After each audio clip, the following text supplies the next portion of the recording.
बिस्मिल्लाहिर्रहमानिर्रहीम। अस्सलाम वालेकुम।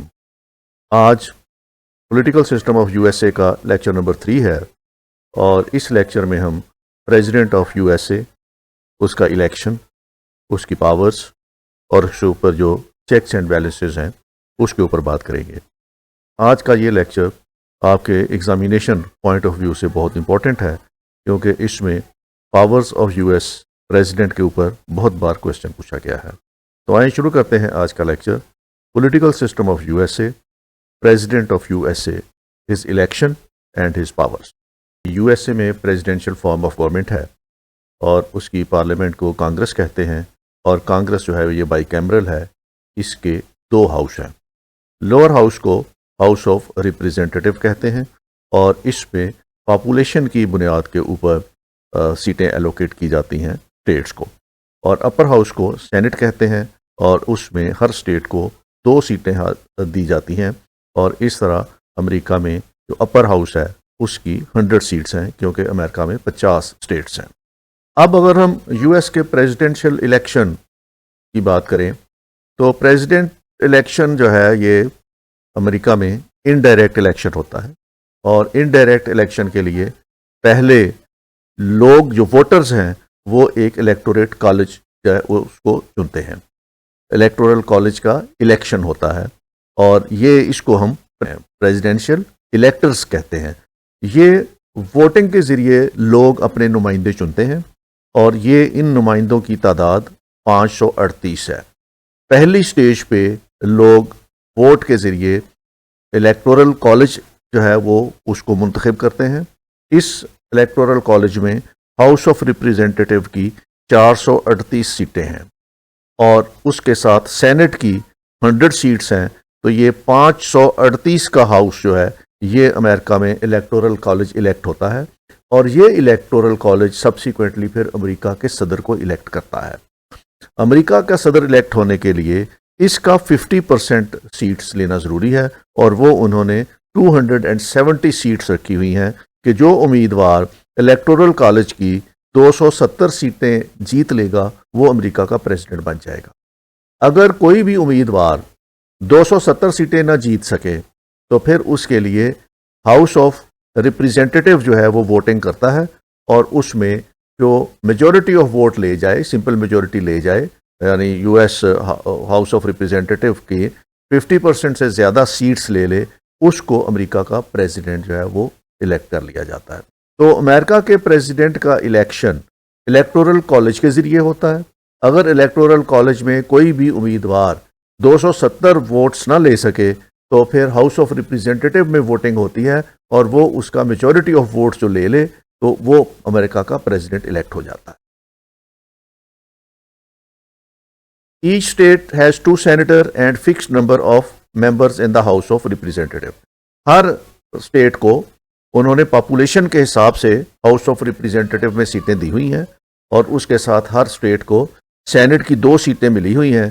तो ये इक्वल नंबर जो है ये उनका हाउस ऑफ रिप्रेजेंटेटिव बनता है। लेकिन इसमें थोड़ा सा डिफरेंस ये है कि उनके हाउस ऑफ रिप्रेजेंटेटिव के मेंबर्स की तादाद 435 है, जबकि हाउस ऑफ मेंबर्स में जो रिप्रेजेंटेटिव हैं जिन्होंने इलेक्टोरल कॉलेज का हिस्सा बनना है उनकी तादाद 438 है। तो ये 3 का फ़र्क है। वो फ़र्क इसलिए है कि उन्होंने 1913 में जो हाउस ऑफ रिप्रेजेंटेटिव है उनके वोटिंग मेंबर्स की तादाद फिक्स करके 435 की हुई है, जबकि इलेक्टोरल कॉलेज जो है वो उसका 438 पे बेस करता है। Big states like California has 52 members in the House of representatives and 2 in the senate, so the total electoral vote becomes 54। California के जो हाउस ऑफ रिप्रेजेंटेटिव के मेंबर्स हैं उनकी तादाद 52 है और उसमें से 2 सेनेटर्स हैं उनमें से। तो इस तरह कैलिफोर्निया से जो लोग इलेक्टोरल कॉलेज का हिस्सा बनते हैं उनकी तादाद 54 है। State of Delaware has 1 seat in the House of representative and 2 senates, so electoral votes are 3। इसी तरह जो छोटी स्टेट्स हैं जिनको सिर्फ मैंने आपको कहा था कि अमेरिका में बताया था पिछले लेक्चर में, मैंने आपको पिछले लेक्चर में बताया था कि अमेरिका में 6 स्टेट्स ऐसी हैं जिनकी पॉपुलेशन बहुत कम है और उनको हाउस ऑफ रिप्रेजेंटेटिव में रिप्रेजेंटेशन देने के लिए सिर्फ एक सीट दी गई है। तो उनको एक एक सीट दी गई है हाउस ऑफ रिप्रेजेंटेटिव में और 2 सीटें उनको दी गई हैं सेनेट में। इस तरह जो छोटी स्टेट्स हैं लाइक डेलावेयर, तो उनको सिर्फ इलेक्टोरल वोट उनके पास 3 है। The winner of the president election in a state will receive all the electoral votes of the state and winner take all basis. एक और बड़ी इंटरेस्टिंग चीज़ है अमेरिकन प्रेसिडेंशियल इलेक्शन में कि जो उम्मीदवार किसी स्टेट की 50% से ज़्यादा सीटें जीत जाएगा उसको उस स्टेट की तमाम सीटें दे दी जाएंगी। फर्ज करें अगर एक स्टेट की इलेक्टोरल कॉलेज 54 हैं तो इसमें ये 27 जो है ये 50% बनते हैं। तो अगर एक उम्मीदवार 28 इलेक्टोरल वोट जीत जाए तो उसको ऑल 54 इलेक्टोरल वोट्स उसके हो जाते हैं और winner wins all the seats वाला फार्मूला वहां पे लगाया जाता है। In most cases, a projected winner is announced on election night in November after vote, but the actual electoral college vote takes place in mid-December when the electors meet in their states. जिस दिन अवाम vote डालते हैं, जैसे अभी उन्होंने नवंबर में vote डाले थे, तो उसमें उन्होंने फैसला कर लिया था कि इलेक्टोरल वोट किसके कितने बने हैं। अब ये उसी रात फैसला हो जाता है जिस रात अवाम वोट डालते हैं कि किस उम्मीदवार को कितने इलेक्टोरल वोट्स मिले हैं। लेकिन एक्चुअल मीटिंग जो है इलेक्टोरल कॉलेज की ये मिड दिसंबर में होती है, जहां जाके वो वोट कास्ट करते हैं और वो उस वक्त इलेक्शन में फैसला होता है कि प्रेसिडेंट को कितने वोट मिले हैं।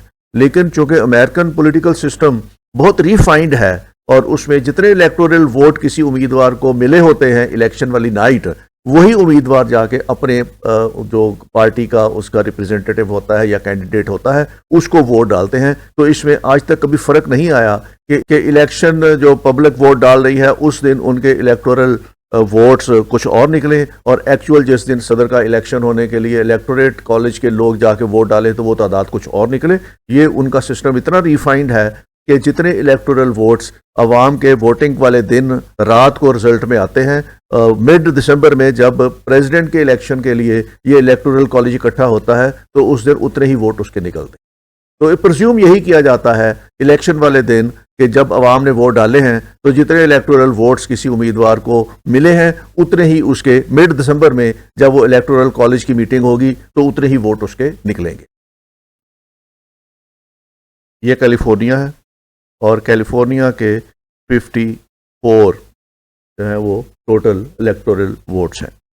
अब इलेक्शन वाले दिन इन 54 का फैसला हो जाता है कि इनमें से 30 वोट जो हैं वो एक पार्टी को मिले हैं और बाकी 24 वोट एक पार्टी को मिले हैं। तो ये फैसला जब हो जाएगा तो अमेरिकन कानून के मुताबिक जो उम्मीदवार इस रियासत में से ज़्यादा वोट लेगा ये तमाम 54 वोट्स उसको मिल जाएंगे। Winner gets all the votes. तो इस तरह ये उसको 30 वोट तो अवाम ने दिए, वो जीत गया ये स्टेट्स, और जो पार्टी ये स्टेट जीत जाएगी, स्टेट का इलेक्शन जीत जाएगी, उसको सारे के सारे वो उसके इलेक्टोरल वोट्स मिल जाएंगे, तो 54 उसको मिल जाएंगे। इसी तरह ये टेक्सास स्टेट है और टेक्सास स्टेट्स में ये इसके इलेक्टोरल वोट्स की तादाद 40 है और जो उम्मीदवार यहाँ से 21 इलेक्टोरल वोट जीत जाएगा ये तमाम 40 उसको दे दिए जाएंगे। इसी तरह ये स्टेट जो है ये फ्लोरिडा है और फ्लोरिडा में से उसके वोट्स की तादाद 30 है और जो पार्टी इसमें से 16 इलेक्टोरल सीट्स जीत जाएगी ये तमाम 30 सीटें उसको दे दी जाएंगी। ये न्यूयॉर्क है और इसकी 28 सीटें हैं, जो इसमें से 15 सीटें जीत जाएगा उसको ये तमाम 28 सीटें मिल जाएगी। तो बाज़ दफ़ा अमेरिकन इलेक्शन इतने इंटरेस्टिंग होते हैं कि ये तमाम स्टेट्स का फैसला हो जाता है जिनकी छोटी छोटी सीटें हैं, लेकिन ये 4 स्टेट्स जिसमें ये 27 न्यूयॉर्क, 28 ये 30 फ्लोरिडा और ये टेक्सास 40, ये सीटें असल फैसला करती हैं कि स्विंग किस तरफ को होना है। और अगर जो उम्मीदवार इन सीटों में से जीत जाता है तो उसके जीतने के चांसेस ज्यादा हो जाते हैं। तो ये बहुत अमेरिकन का इलेक्शन बहुत इंटरेस्टिंग इलेक्शन होता है। अब अमेरिकन प्रेसिडेंट का जो इलेक्शन है उसमें जो उम्मीदवार हिस्सा लेते हैं उनकी क्वालिफिकेशन ये है कि natural born citizen of the US. वो शख्स जो अमेरिका का सदर बने वो अमेरिका का नेचुरल बॉर्न सिटीजन होना चाहिए, यानी उसकी पैदाइश अमेरिका में होनी चाहिए। उसने सिटीजनशिप एक्वायर ना की हो, वो बॉर्न सिटीजन हो अमेरिका का, वही वहां का प्रेसिडेंट के इलेक्शन में हिस्सा ले सकता है। जो लोग जाके नेशनलिटी लेते हैं वो अमेरिकन प्रेसिडेंट का इलेक्शन नहीं लड़ सकते, सिर्फ बॉर्न सिटीजन उनका जो है वही इलेक्शन लड़ सकता है। एज 35 साल से कम ना हो, must have lived in USA for not less than 14 years, वो पिछले 14 साल से अमेरिका में रह रहा हो। और अगर वो अमेरिकन सिटीजन है, अमेरिकन बॉर्न सिटीजन है, पैदा होने के बाद वो अमेरिका से बाहर चला गया है, किसी और मुल्क में रहाइश इख्तियार कर ली है, और वो अमेरिका वापस आके अगर इलेक्शन लड़ना चाहता है तो वो 14 साल तक अमेरिका में मुसलसल रहा हो, तब जाके वो इलेक्शन लड़ सकता है, अदरवाइज वो इलेक्शन नहीं लड़ सकता। Tenure of president is 4 years, इसका टेन्योर जो है प्रेसिडेंट का 4 ईयर्स है।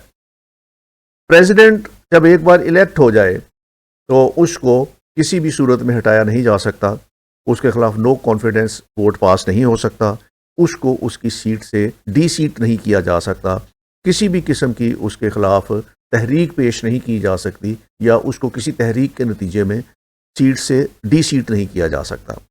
उसको सिर्फ एक ही तरीके से हटाया जा सकता है और वो तरीका है इम्पीचमेंट का। इम्पीचमेंट की प्रोसीडिंग शुरू होती है और उस प्रोसीडिंग के नतीजे में अमेरिकन सदर को उसके ओहदे से हटाया जा सकता है। The president can be remove from the office before the expiry of the period through impeachment. उसके अगर पीरियड जो 4 साल का है उसका एक्सपायर होने वाला, उससे पहले उसको उसकी सीट से हटाने का एक ही तरीका है, और वो ये है कि उसके खिलाफ इम्पीचमेंट की प्रोसीडिंग शुरू की जाए। इम्पीचमेंट की प्रोसीडिंग शुरू करने का प्रोसीजर ये है, the House of representative adopts a resolution of article of impeachment with simple majority. सबसे पहले हाउस ऑफ रिप्रेजेंटेटिव में एक रेजोल्यूशन पेश की जाती है जिसको कहते हैं आर्टिकल ऑफ इम्पीचमेंट। इस पे वोटिंग होती है और वोटिंग में सिंपल मेजॉरिटी से अगर ये तहरीक पास हो जाए जिसमें प्रेसिडेंट पे ये इल्ज़ाम लगाया गया हो, charging the president with certain high crime and direct the prosecution before the senate, कि प्रेसिडेंट जो है उसने एक बहुत हीनियस किस्म का ऑफेंस किया है और उसकी सेनेट के सामने प्रोसिक्यूशन होना जरूरी है, which acts as judicial tribunal for impeachment.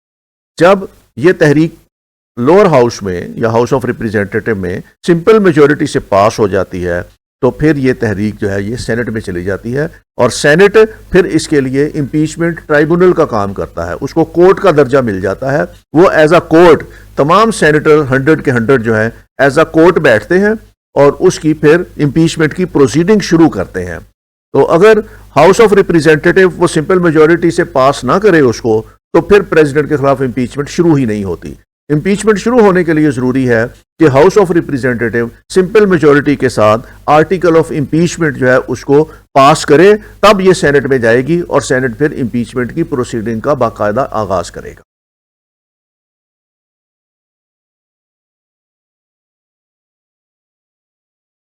The meeting of the Senate is presided over by the chief justice of USA. जब इम्पीचमेंट की प्रोसीडिंग शुरू होगी तो उसको चीफ जस्टिस ऑफ यूएसए उस मीटिंग को प्रिजाइड करेगा और तमाम सेनेटर जो 100 के 100 हैं वो उसमें कोर्ट का काम करेंगे और उसको केस को बाकायदा जैसे अदालत में केस सुना जाता है इस तरीके से उस केस को सुना जाएगा। वो प्रेसिडेंट को चार्जशीट किया जाएगा, प्रेसिडेंट को डिफेंस का मौका दिया जाएगा, प्रोसिक्यूशन उसके खिलाफ इल्जामात लेके आएगी, उसके खिलाफ जो है वो सबूत लेके आएगी। तो इस तरह बाकायदा एक कोर्ट की प्रोसीडिंग होगी सेनेट के अंदर जिसको चीफ जस्टिस ऑफ यूएसए उसको प्रिजाइड करेंगे। द सेनेट में convict the president bye 2/3 majority members present and voting. जब केस का हियरिंग खत्म हो जाएगी तो फिर सेनेट फैसला करेगा कि प्रेसिडेंट के ऊपर इल्जाम साबित हुआ है या साबित नहीं हुआ। अगर सेनेट ये फैसला करे 2/3 मेजॉरिटी के साथ कि प्रेसिडेंट के ऊपर इल्जाम साबित हो गया है तो इसके साथ ही प्रेसिडेंट की इम्पीचमेंट की प्रोसीडिंग्स मुकम्मल हो जाएगी और प्रेसिडेंट डी सीट हो जाएगा। प्रेसिडेंट अपने ओहदे से हटा दिया जाएगा और आइंदा से वो किसी भी पब्लिक ओहदे के लिए जो है वो एलिजिबल नहीं रहता। तो वो फिर ख़त्म हो जाती है उसकी, आइंदा भी वो किसी पब्लिक ऑफिस में वो कम्पीट नहीं कर सकता। Removal of president and disqualification from holding any office in USA. वो प्रेसिडेंट को रिमूव कर देती है इम्पीचमेंट की प्रोसीडिंग्स और आइंदा से वो किसी भी सरकारी ओहदे के लिए अहल नहीं रहता। The impeachment proceedings against 3 president of the USA, अब तक ये इम्पीचमेंट प्रोसीडिंग्स 3 जो है वो प्रेसिडेंट हैं उनके खिलाफ हुई है, Andrew Johnson, bill Clinton and Donald Trump, who were recommended in the House of representative but all were acquitted by the United states senate. 3 के खिलाफ प्रोसीडिंग हुई और इन तीनों को सेनेट ने जो है वो प्रोसीडिंग्स इनके खिलाफ जो है वो 2/3 मेजोरिटी नहीं ले सकी और इसलिए इनकी इम्पीचमेंट नहीं हो सकी। Former president Richard Nixon was not impeached. He resigned after Congress started the impeachment proceeding against him in 1974. Richard Nixon के खिलाफ प्रोसीडिंग शुरू हुई तो उसने प्रोसीडिंग के दौरान ही उसने रिज़ाइन दे दिया और इसलिए उसकी प्रोसीडिंग मुकम्मल नहीं हो सकी और उसके रिज़ाइन देने के साथ ही ये प्रोसीडिंग की जो कार्रवाई थी ये भी स्टॉप कर दी गई। एक और बहुत इम्पोर्टेंट फीचर है यूएस कॉन्स्टिट्यूशन का कि अगर प्रेसिडेंट के खिलाफ इम्पीचमेंट की कार्रवाई मुकम्मल हो जाए और वो सीट खाली हो जाए, या प्रेसिडेंट खुद रिज़ाइन करके चला जाए और सीट खाली हो जाए, या प्रेसिडेंट जो है उसकी डेथ हो जाए और सीट खाली हो जाए, किसी भी वजह से अगर यूएस प्रेसिडेंट की सीट खाली हो जाए तो उसके लिए फिर री इलेक्शन नहीं होता। अमेरिकन कॉन्स्टिट्यूशन में प्रेसिडेंट का री इलेक्शन सिरे से मौजूद ही नहीं है। प्रेसिडेंट का जब इलेक्शन होता है तो उसके साथ ही वाइस प्रेसिडेंट का भी इलेक्शन होता है। ये एक पैनल इलेक्शन होता है जिसमें प्रेसिडेंट और वाइस प्रेसिडेंट का पैनल इलेक्शन कॉन्टेस्ट करता है और दोनों जीतते हैं और प्रेसिडेंट जो है वो अपने फ़राइज़ सर अंजाम देता है और वाइस प्रेसिडेंट अपने फ़राइज़ सर अंजाम देता है। अगर प्रेसिडेंट की सीट किसी भी तरीके से खाली हुई हो, उसके खिलाफ इम्पीचमेंट हो जाए, वो रिज़ाइन करके चला जाए या उसकी डेथ हो जाए तो उसकी जगह वाइस प्रेसिडेंट फौरी तौर पर प्रेसिडेंट का ओथ ले लेता है, उसके लिए दोबारा से इलेक्शन नहीं होता। इस तरह वाइस प्रेसिडेंट की सीट खाली हो जाती है और फिर सेनेट जो है वो एक नया वाइस प्रेसिडेंट चुन लेता है और सेनेट में जो मेजॉरिटी हासिल कर ले उसको वाइस प्रेसिडेंट के ओहदे पे लगा दिया जाता है।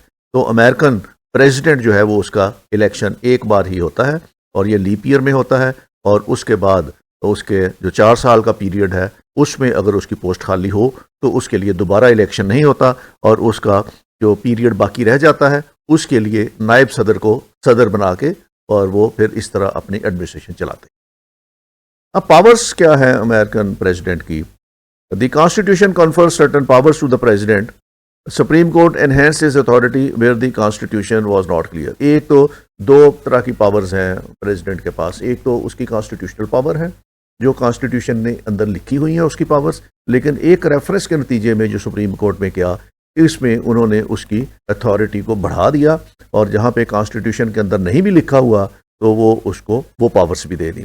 जो पावर्स उसके पास दी गई वो ये थी कि power of removal of all federal officer, कि जितने भी फेडरल ऑफिसर्स हैं उनको रिमूव करने का इख्तियार प्रेसिडेंट के पास, यानी ब्यूरोक्रेसी में जो उसके फेडरल ऑफिसर्स हैं उसको प्रेसिडेंट रिमूव कर सकता है।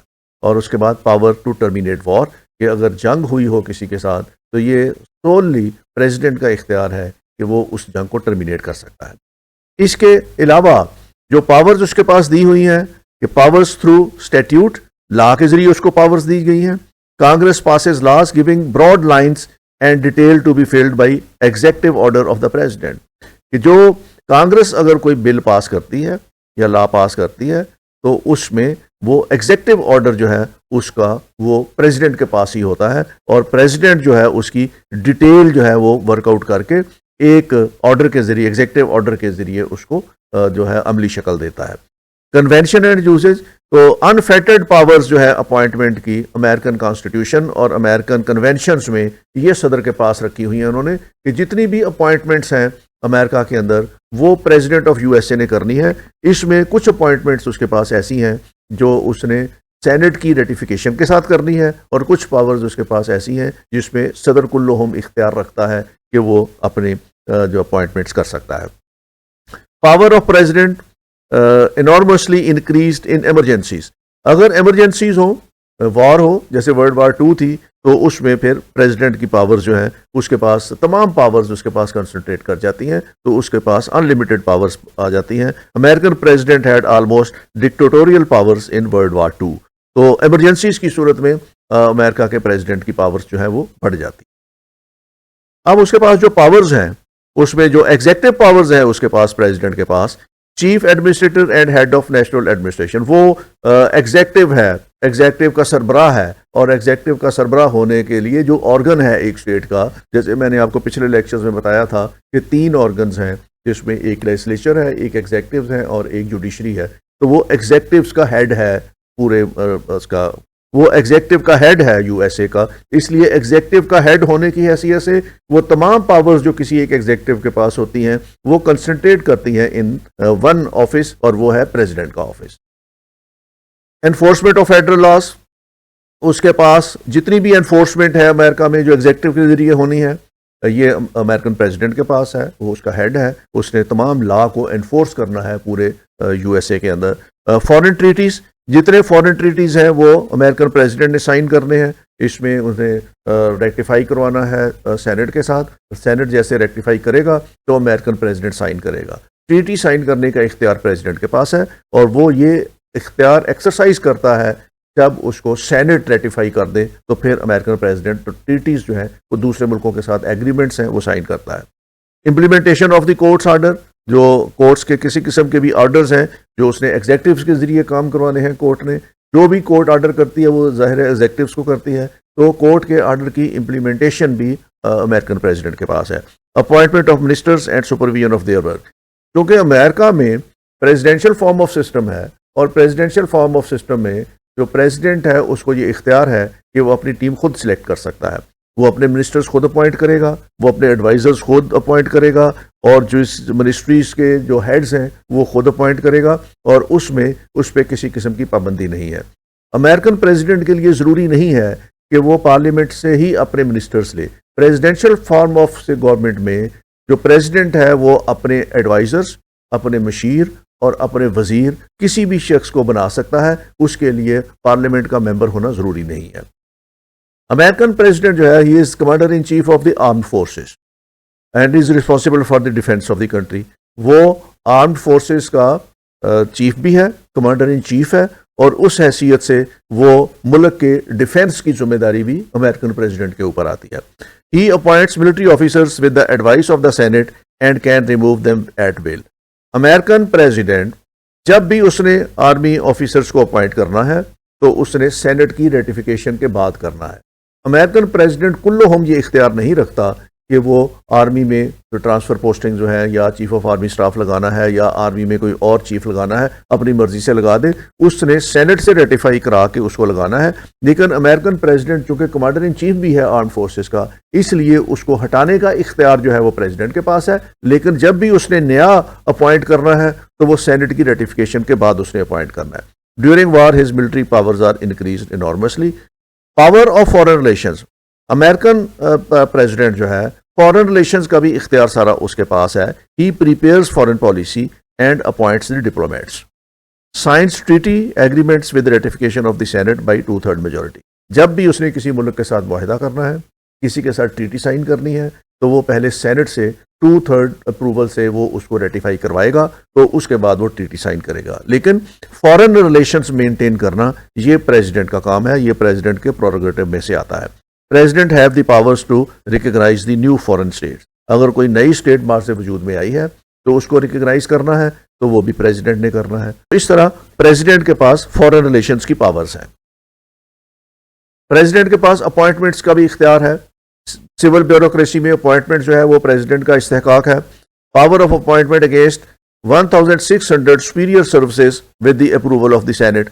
जो वहाँ पे सिविल सर्विसेज की सीनियर पोस्टें हैं, जो 1600 पोस्टें हैं, उसके अगेंस्ट जितनी भी अपॉइंटमेंट करनी है वो प्रेसिडेंट ने करनी है, और प्रेसिडेंट ने वो सेनेट की अप्रूवल से करनी है या सेनेट से रेटिफाई करवा के उसने करनी है।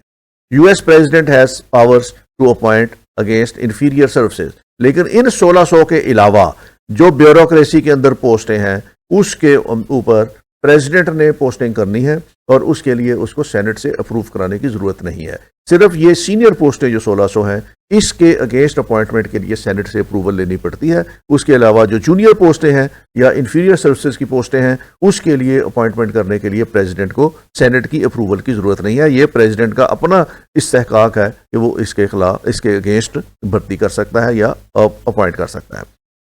Senatorial courtesy, US president has sole right to remove federal officers from the service, but he has not the right to remove federal judiciary officers and members of various boards and commissions appointed under civil services rules.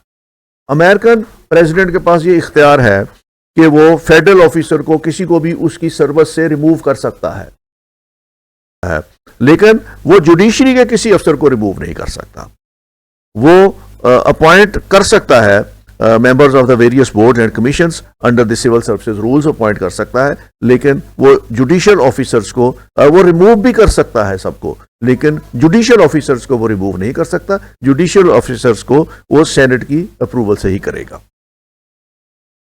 American president के पास legislative powers भी है। US president has limited legislative powers. उसकी legislative powers लामहदूद नहीं है, वो बड़ी महदूद किस्म की उसके पास लेजिस्लेटिव पावर्स हैं। No authority to summon the meeting of the Congress और dissolve the Congress. American president के पास ये इख्तियार नहीं है कि वो कांग्रेस की मीटिंग तलब कर सके, कांग्रेस का इजलास तलब कर सके। कांग्रेस अपना इजलास खुद तलब करती है, कांग्रेस खुद डिसाइड करती है कि उन्होंने किस डेट को बैठना है। कांग्रेस के दोनों हाउस म्यूचुअली एग्री करते हैं कि उन्होंने किस डेट को प्रोसीडिंग शुरू करनी है और किस डेट को उन्होंने सेशन खत्म करना है। अमेरिकन कांग्रेस का सेशन एक ही दिन शुरू होता है दोनों हाउसेस का, और एक ही दिन दोनों का खत्म होता है। ये नहीं हो सकता कि हाउस ऑफ रिप्रेजेंटेटिव किसी और दिन शुरू हो और सेनेट का इजलास किसी और दिन शुरू हो, और या इसी तरह खत्म हो। तो एक ही डेट को शुरू होगा इजलास, दोनों हाउस का होगा सेपरेटली अपने अपने बिल्डिंग्स के अंदर, और एक ही दिन खत्म होगा। अगर इसमें किसी किस्म का इबहाम पाया जाए या इसमें कोई फैसला ना कर सकें कि किस डेट को शुरू करना है, किस डेट को ख़त्म करना है, या म्यूचुअली एग्री ना कर सकें, तो फिर प्रेसिडेंट का इस्तेहकाक है कि प्रेसिडेंट फैसला करेगा कि किस दिन इजलास शुरू होगा और किस दिन ख़त्म होगा। लेकिन प्रेसिडेंट जो है वो डेट फिक्स नहीं कर सकता। इसी तरह प्रेसिडेंट जो है ये कांग्रेस को डिसॉल्व नहीं कर सकता, वो हाउस ऑफ रिप्रेजेंटेटिव को डिसॉल्व नहीं कर सकता। उसका इख्तियार नहीं है कि वो हाउस ऑफ रिप्रेजेंटेटिव को जो है वो डिसॉल्व कर दे। The president is not the leader of the majority party. ये भी जरूरी नहीं है कि प्रेसिडेंट जो है वो जो मेजॉरिटी पार्टी है हाउस ऑफ रिप्रेजेंटेटिव में उसका लीडर हो। President may be from some other party, और जो हाउस ऑफ रिप्रेजेंटेटिव में मेजॉरिटी है वो किसी और पार्टी की भी हो सकती है। US president does not have any direct control over the legislature. तो यूएस प्रेसिडेंट का लेजिस्लेचर पे कोई कंट्रोल नहीं है। लेजिस्लेचर एक इंडिपेंडेंट डिपार्टमेंट है और प्रेसिडेंट जो है वो एग्जीक्यूटिव को रिप्रेजेंट करता है। ये मुमकिन है कि जो प्रेसिडेंट है उसकी पार्टी की अक्सरियत हो, ये मुमकिन है कि जो प्रेसिडेंट जिस पार्टी से बिलोंग करता है उसी पार्टी की अक्सरियत हो हाउस ऑफ रिप्रेजेंटेटिव में या सेनेट में, और ये भी हो सकता है कि किसी दूसरी पार्टी की हो सकती है। तो ये दोनों सूरत हाल जो है अमेरिकन में हो सकती हैं, और कभी भी अमेरिकन प्रेसिडेंट जो है ये कंट्रोल नहीं करता सेनेट को। सेनेट के अपने डायनामिक्स हैं और हाउस ऑफ रिप्रेजेंटेटिव के अपने डायनामिक्स हैं। लेजिस्लेचर में अमेरिकन प्रेसिडेंट के पास वीटो पावर्स हैं। Bill is sent to the president for approval. जब भी कांग्रेस ने कोई बिल पास किया है तो वो अप्रूवल के लिए प्रेसिडेंट के पास जाएगा और एक मे गिव दिस कंसेंट कि वो उस बिल को एज इट इज पास कर दे, तो वो लॉ का दर्जा बन जाएगा। प्रेसिडेंट उस बिल को मंजूरी दे सकता है, he may give his consent. President उसको मंजूर कर देगा तो वो बिल बन जाएगा, वो लॉ बन जाएगा। प्रेसिडेंट उसको अगर मंजूर कर लेगा तो वो लॉ बन जाएगा। He can reserve the bill in which case it becomes the law at the expiry of 10 days if Congress is in session। दूसरा उस पे ऊपर ये हो सकता है कि प्रेसिडेंट उस बिल को अपने पास रख ले, उस पे कोई एक्शन ना ले, और वो 10 दिन तक अगर पड़ा रहे और 10 दिन तक कांग्रेस का इजलास अगर जारी हो और 10 दिन पूरे हो जाएं तो प्रेसिडेंट उसके ऊपर कोई फैसला ना करे, तब भी ये समझा जाएगा कि वो अप्रूव हो गया है और उसको लॉ का दर्जा मिल जाएगा। तो प्रेसिडेंट के लिए जरूरी है कि वो 10 दिन के अंदर अंदर इसका फैसला करे। अगर उसने 10 दिन तक फैसला ना किया और वो बिल उसके पास पड़ा रहा और उस अरसे में कांग्रेस का इजलास जारी रहा और इजलास खत्म ना हुआ हो, तो फिर उसको समझा जाएगा कि प्रेसिडेंट ने इसको मंजूर कर दिया है और उसको लॉ का दर्जा मिल जाएगा। एक टर्म यूज करते हैं, अमेरिकन इख्तियार है ये, जिसको हम पॉकेट वीटो कहते हैं। पॉकेट वीटो ये है, the bill is killed if the Congress session is adjourned before the expiry of the 10 days. President के पास एक बिल आया, प्रेसिडेंट के उसकी मंजूरी नहीं दी, ना उसने उसको वीटो किया, रिजेक्ट किया, तो उसके पास पड़ा रहा और वो पड़ा रहने के बाद 10 दिन गुजर गए और इन 10 दिनों के अंदर अंदर सेनेट का इजलास या कांग्रेस का इजलास खत्म हो गया और बिल के अभी 10 दिन पूरे नहीं हुए थे सदर के पास, तो वो बिल ऑटोमेटिकली किल हो जाएगा। ऐसे होगा जैसे कांग्रेस ने उस बिल को कभी पास ही नहीं किया था। तो इसको कहते हैं वीटो पावर्स। तो अमेरिकन कॉन्स्टिट्यूशन में वीटो पावर जो है वो प्रेसिडेंट के पास है कि प्रेसिडेंट चाहे तो अपने पास वो 10 दिन तक रखा रहे और 10 दिन के अंदर अंदर अगर तो उसका कांग्रेस का इजलास जारी रहा, 10 दिन खत्म हो गए, तो फिर उसको लॉ का दर्जा मिल जाएगा। अगर वो 10 दिन अभी पूरे नहीं हुए और उससे पहले ही कांग्रेस का इजलास खत्म हो गया, तो इसका मतलब यह है कि प्रेसिडेंट ने उसको पॉकेट वीटो कर दिया है और उसको फिर वो लॉ जो है वो समझा जाएगा जैसे सेनेट ने उसको या कांग्रेस ने उसको कभी पास ही नहीं किया था। तो अमेरिकन प्रेसिडेंट के पास ये इख्तियार है कि वो वीटो कर दे उसको। वीटो इस तरीके से होता है कि वो उसको पास नहीं किया उसने और उसको रिजेक्ट कर दिया। तो अमेरिकन प्रेसिडेंट के पास ये इख्तियार है कि वो वीटो कर सकता है। He may reject the bill and return it to the house with or without his amendment. वो इसको रिजेक्ट कर सकता है और उसमें अपनी अमेंडमेंट सजेस्ट करके वापस वो जो है वो पार्लियामेंट को भेज सकता है कि इसके अंदर ये वाली अमेंडमेंट कर दें। The Congress by majority of 2/3 in each house may repass the bill, then it will be mandatory to sign the bill. लेकिन अगर कांग्रेस इसको 2/3 मेजोरिटी से दोबारा पास कर दे उसी बिल को और वो सदर को भेज दे, तो फिर सदर मैंडेटरी है सदर के लिए कि उस बिल को साइन कर दे। इख्तियार जो है वो पार्लियामेंट के पास है। सदर उसको इतराज लगा के वापस कर सकता है, उसमें अमेंडमेंट सजेस्ट कर सकता है, लेकिन वो बाइंडिंग नहीं है कांग्रेस के ऊपर। कांग्रेस चाहे तो उसी बिल को दोबारा 2/3 मेजोरिटी से पास करके प्रेसिडेंट को वापस भेज दे। तो ऐसी सूरत में फिर प्रेसिडेंट जो है वो मजबूर होगा कि उसी बिल को पास करके वापस भेजे। तो प्रेसिडेंट के पास वीटो का इख्तियार है, प्रेसिडेंट उसको रिजेक्ट कर सकता है, प्रेसिडेंट जो है वो उसको रेफर बैक कर सकता है विद सर्टेन अमेंडमेंट्स। लेकिन जब वो कांग्रेस उसी बिल को जो प्रेसिडेंट ने रिजेक्ट किया है या अमेंडमेंट करके वापस भेजा है, उसको दोबारा 2/3 मेजोरिटी से पास करके प्रेसिडेंट के पास भेज दे, तो वो प्रेसिडेंट फिर उसको अप्रूव करेगा। उसके पास और कोई चारा नहीं है। प्रेसिडेंट के पास पॉकेट वीटो का इख्तियार भी है, वो मैंने आपको पिछली स्लाइड में बताया था। प्रेसिडेंट का ये इख्तियार है कि वो डायरेक्शन भेज सकता है टू दी कांग्रेस, मैसेज भेज सकता है, send message to the Congress proposing some legislative measures, कि वो कोई निशानदही कर सकता है कि इस मामले पे आप जो है वो कानून बनाएं या इस मामले पे आप लेजिस्लेशन करें। Special session of the Congress, president के पास ये इख्तियार है कि वो एक स्पेशल सेशन बुला सकता है। वैसे प्रेसिडेंट सेशन नहीं बुला सकता, सेशन खुद कांग्रेस ने फैसला करना है कब शुरू करना है, लेकिन वो स्पेशल सेशन अगर कोई इमरजेंसी हो, कोई ऐसी नीड हो, तो वो बुला सकता है। जैसे प्रेसिडेंट विल्सन ने 1913 में एक स्पेशल इजलास बुलाया था। Patronage of the pressure group in the Congress, क्योंकि प्रेसिडेंट एक पॉलिटिकल पार्टी का रिप्रेजेंटेटिव भी होता है और उस पॉलिटिकल पार्टी की रिप्रेजेंटेशन होती है इन दी कांग्रेस दोनों हाउसेस में, तो इसलिए वो अपना एक प्रेशर ग्रुप बनाता है और उसको पैटर्नेज कर सकता है। Appeal to the public opinion, वो लोगों से अपील भी कर सकता है किसी खास लेजिस्लेशन के बारे में। President can influence public on various national issues pending with the Congress.